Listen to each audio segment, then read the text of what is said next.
Google Pixel 6. It's been a month since I got it, and I even got it under some unfortunate circumstances. I had an issue with my Huawei Mate 40 Pro that forced me to prematurely shift to Google's Pixel.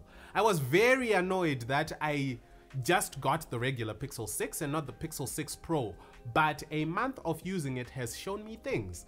The summary is that it's not as limited as I thought it was gonna be. Oh, you want the full fat details? Sure, buckle up. So clearly the highlight of Google smartphones is the software. However, with the Pixel 6, Google went back to the drawing board on the hardware front. They brought in a new design with a visor for the camera cluster that is a very distinct design in a world where every smartphone kind of looks like several other smartphones. They also jumped onto the triple camera bandwagon, adding a third telephoto camera on the Pro version of the Pixel, and the main camera got its first hardware update since the Pixel 2. Gone is the 12 megapixel main sensor in favor of a shiny new 50 megapixel unit, which then bends down to 12.5 megapixels, but more details. Oh, and the cherry on top is Google decided to develop their own chipset called Tensor, which is basically a customized Exynos processor that's made by Samsung. Still works though. So hardware, it's a good size in the hand for me, but they were a bit generous with the bezel, so overall the Pixel 6 is bulkier than other smartphones with a 6.4-inch display. It may feel like a two-handed device if you have smaller hands. I love the buttons. They offer a very reassuring click when you press them. I mean, listen to this. Pixel 6 has two cameras on the back, a 50 megapixel main and a 12 megapixel wide, both of which take excellent photos and videos. The battery is a 4614 mAh battery, which is a very odd number. Anyways, charging speeds top out at 30 watts using a cable and 21 watts using a wireless charger. It's also got a decent set of stereo speakers and an amazing vibration motor that almost feels like the one in an iPhone. So you see, nothing particularly exciting about the hardware on paper, but it is by no means mediocre. It just doesn't light my socks on fire. The software is where the expression "never judge a book by its cover" comes to life in a very big way. Let me walk you through it. You have an always-on display with a clock, and when you tap the screen, everything wakes up. The font of the clock's digits gets bold, and so does the date on the top left. The fingerprint graphic connects all the dotted lines and sets itself on top of a platter, and the wallpaper ever so gently moves into view. Every aspect of using this smartphone is ridiculously smooth. The display may have a refresh rate of just 90 Hz, which is not much in a world where the standard is now 120 Hz for anything flagship, but I was using a Samsung Galaxy S21 FE temporarily before I got the Pixel 6. It had a 120 Hz display refresh rate, which felt so smooth. However, it stuttered a lot when heavy apps were being launched or when something was loading in the background, which broke this illusion.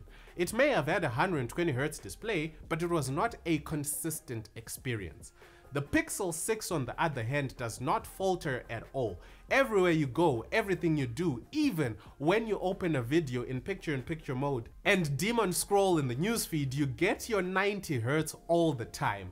It's iPhone levels of consistency when it comes to the user experience. I tried abusing it, I really did.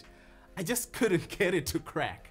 There is also an interesting thing they did with the Pixel. They made it simple, even when it comes to the options that you have available to you. For example, Huawei will show you your charging speed in addition to telling you that you are rapidly charging. The Pixel will just tell you that you are charging rapidly and how long you have to wait until the battery is full. You do not have the option to see your internet connection speed next to the Wi-Fi and network signal icons.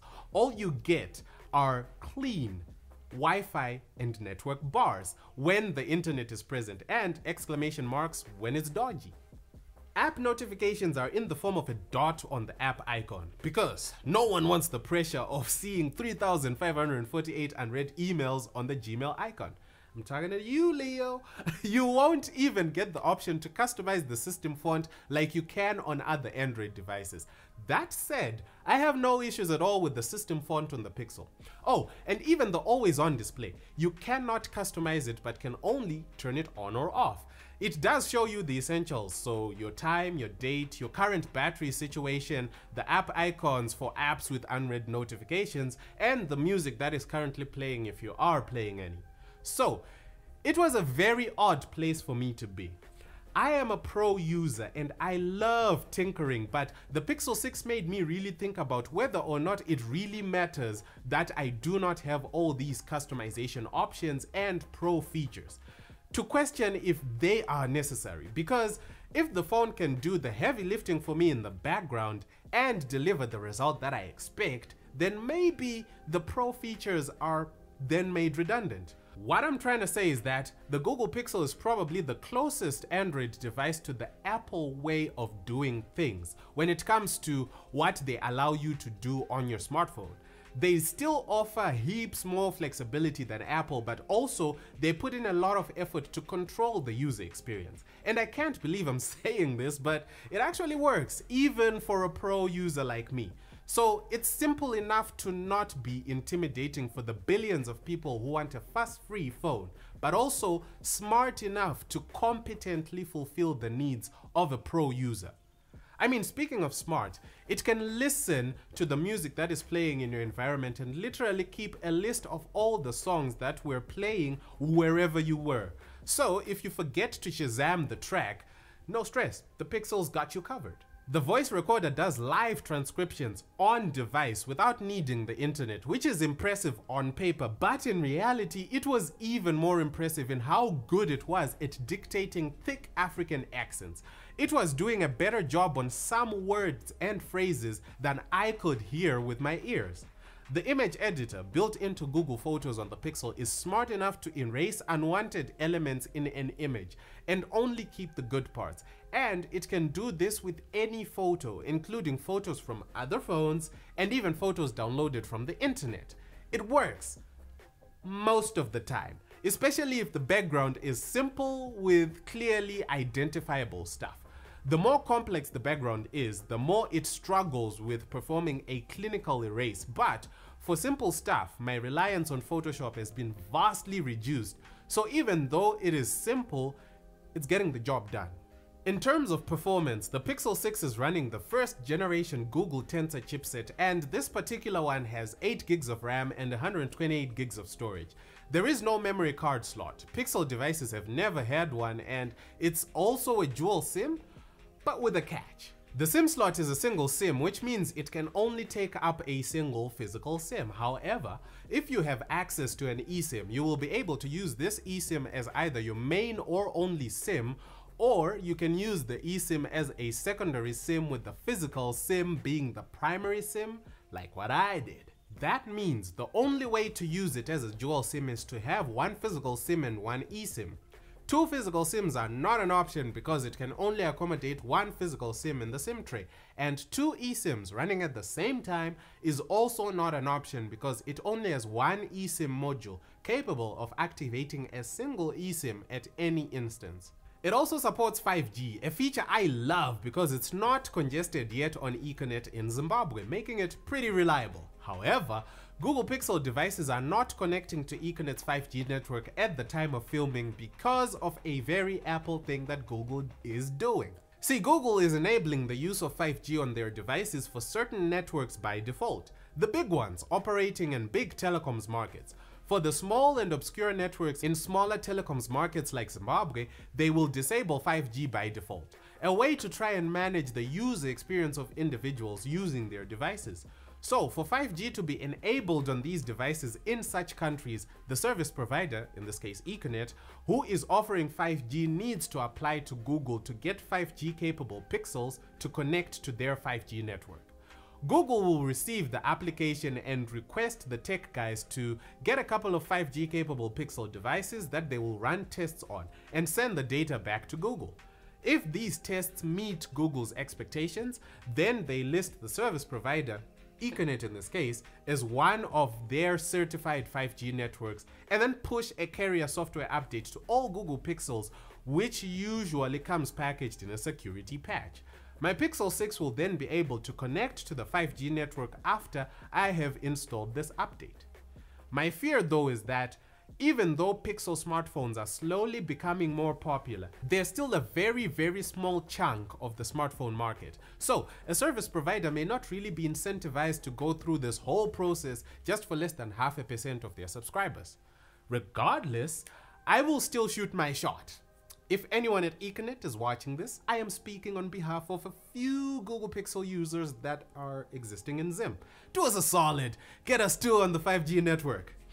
Okay, that aside, as I said before, it's a solid performer. Battery life is close to a full days of heavy usage and just over a day if you're moderately using it. A fun little feature I saw is that if you pull down the notifications and toggles curtain, it'll show you an estimation of what time your battery will run out. So you can at least see if you need to charge it a bit more or if you might need to carry a power bank. Multitasking felt a bit clunky though, especially coming from a Huawei and even my very brief stint with a Samsung. See, it can do dual window, so you can have two apps open on the same screen. But the apps you intend to be running on dual window mode must already be there in the recent app list. If not, you will need to go and open the app first, close it, then jump into the recent apps so that you can open these apps in dual window mode. On most other Android devices, you have an app dock that you can summon via either a floating pull tab like on Samsung devices or swiping in and holding from either the left or right edge like on a Huawei. This dock will have all the apps that support dual window and picture-in-picture, removing the need to first have the app open before you can use it in this way. It's a power user feature used by very few people, but I really miss it here. That said, when you do enter into dual window mode with the Pixel, it again is a very smooth experience. It's just unnecessarily cumbersome getting there. I also noticed a weird bug with the brightness slider. So if you don't grab it spot on when increasing or reducing the brightness, the animation of the slider that visually confirms your action will not happen. However, the system will have detected what you're trying to do, and so the screen brightness will increase or decrease based on the action you make. But the brightness slider animation itself will remain in its position until your finger leaves the screen. Only then will the slider jump to the brightness position. In the month that I've used the Pixel 6, this is the only part of the software experience that has been found wanting. It's properly solid everywhere else. The camera experience is properly world class, a 50 megapixel main camera and a 12 megapixel wide angle. So starting off with the camera experience, it's simple. You don't even get any pro modes for stuff like manual focus, aperture, or shutter speed.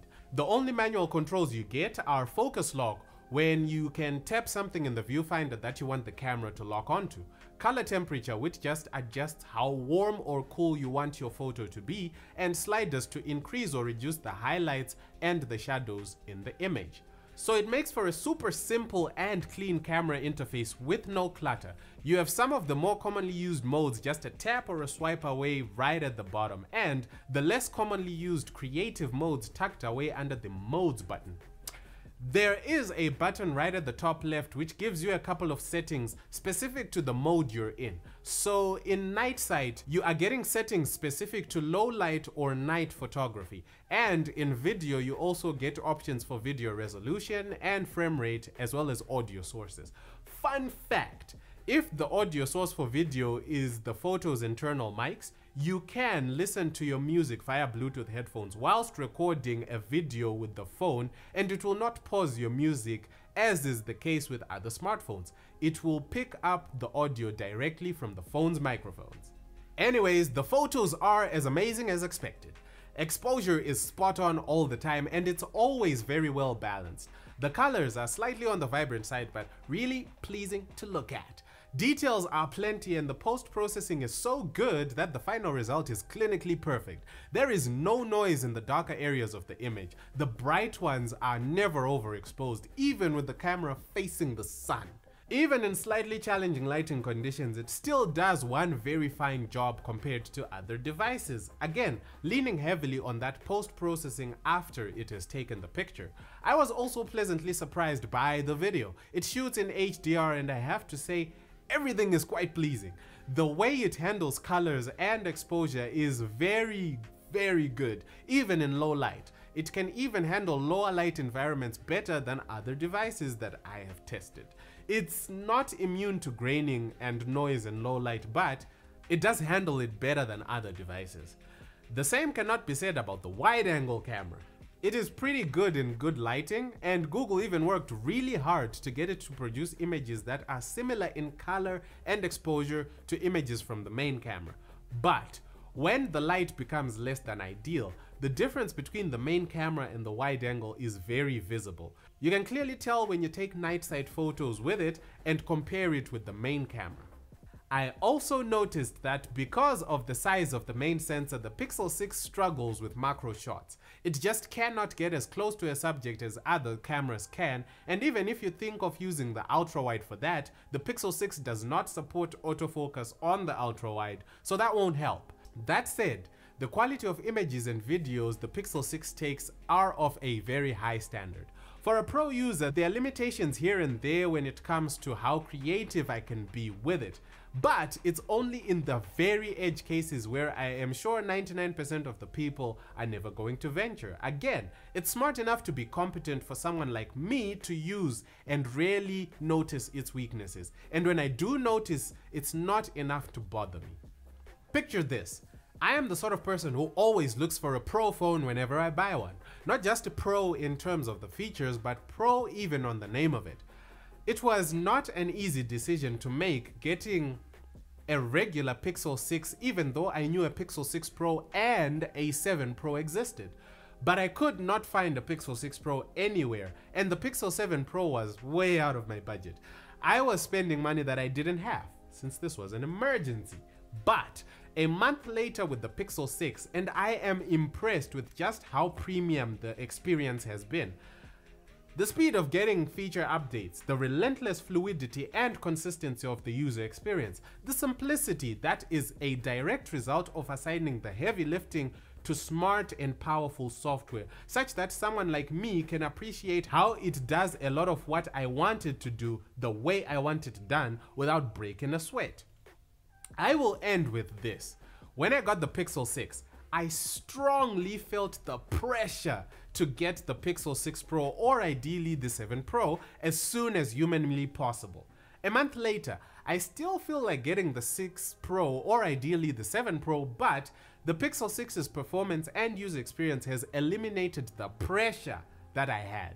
It's the best $400 smartphone that you can buy, and if you're looking for a no-frills reliable Android smartphone, just get a Pixel, any Pixel that fits your budget. I 10 out of 10 recommend it. Like and subscribe.